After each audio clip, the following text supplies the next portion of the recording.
It's Christmas Eve. Mrs. Shirley Haynes is staying a few days with her cousin, Cora Bunkle.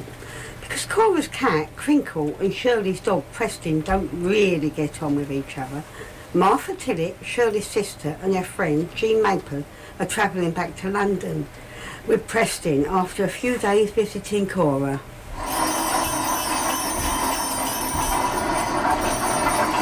Your cousin Cora can certainly talk, Martha. I thought we were never going to get away in time to catch the train. I think Preston was getting worried that we'd be staying the night. He was quite the gentleman, even when Crinkle wanted to snaffle those last bits of chicken. Never mind, boy. Here. What's that, Martha? Oh, just a little bit of chicken. I could see that cat eyeing it up while Cora was carving, so I just saved a few pieces from my plate. It is you. I beg your pardon? Hello, Jean. This is Dolly Jarvis. She's on the Flower and Produce Committee in Middleton. So you're neighbours? Yes. Martha's told me such a lot about you, Miss Maple. I couldn't believe my eyes when I saw you on the train. I'm going to London to spend Christmas with my niece. The train's quite full. I didn't think I'd find a seat. I hope you don't mind me sharing a compartment with you. Of course not. Come in. Pleased to meet you. I hope you don't mind me asking, is Mrs. Haynes with you? No, she's staying with Cora for a few days over Christmas. Oh, well, never mind. Perhaps I'll get to meet her in person some other time. Is this Preston? Oh, I've so wanted to meet him. Can I stroke him? He's so brave. Martha, you must persuade your sister to come and give us a talk. Is it me, or is it getting colder in here? I was just thinking the same thing, Martha. Well, it won't be long before we get into Paddington. Will we be able to get a cab this late? Yes, it's Christmas Eve. There'll be lots of them. Charging 2 or 3 times the normal rate? Ooh, it is getting colder in here. We seem to be slowing down. Can you see where we are, Jean? I can't see any lights. Neither can I. Oh, wait a minute. I think I can just make out some lights up ahead. Yes, I can see them. It looks like someone's signalling for the train to stop. What makes you think that, Dolly? It looks like one of those red warning lamps. Ah, yes, I can see it now. We've stopped. Can you see anyone, Martha?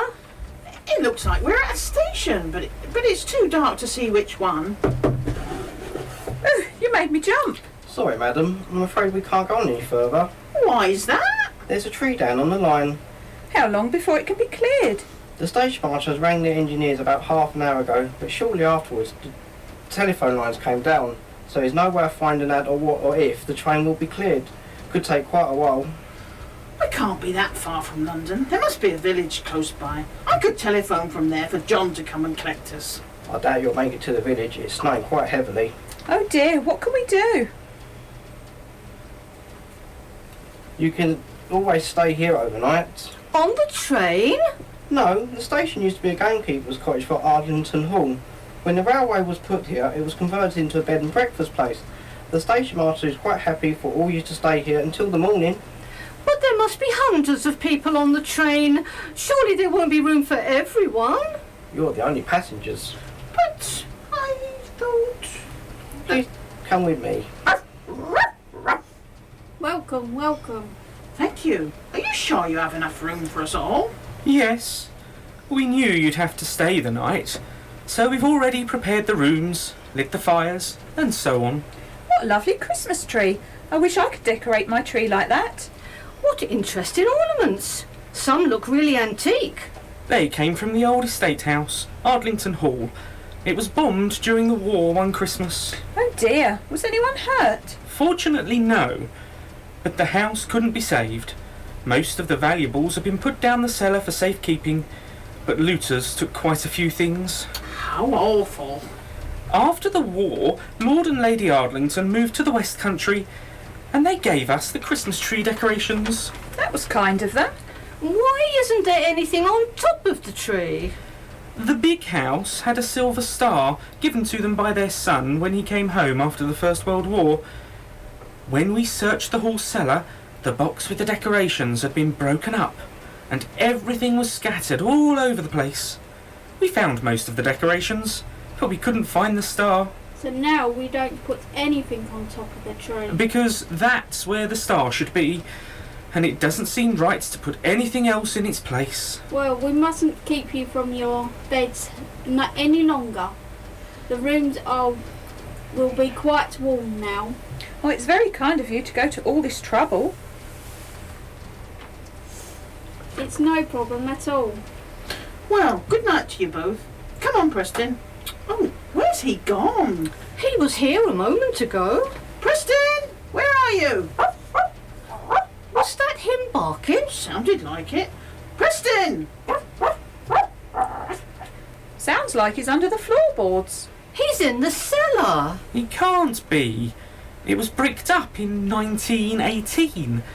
How could he be down there? Preston! Look, here he comes.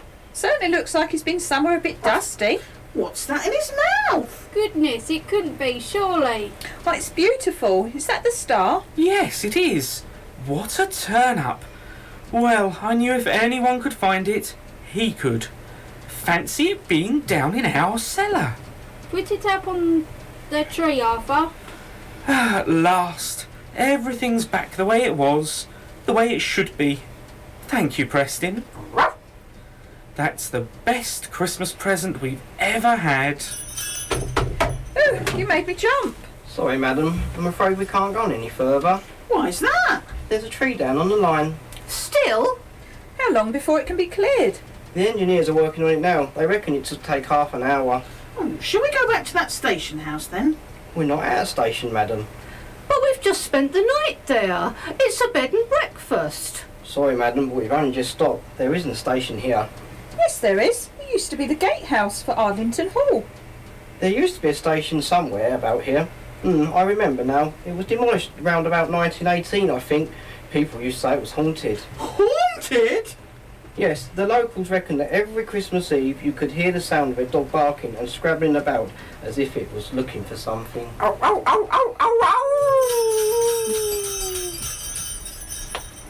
And that is the Muddlarks performing their Christmas play live in the studio. I must say a big thank you to all of you for coming along. I certainly enjoy it every year, and it's great to have you all back. That's the Muddlarks drama group right here at BRFM 95.6 this evening.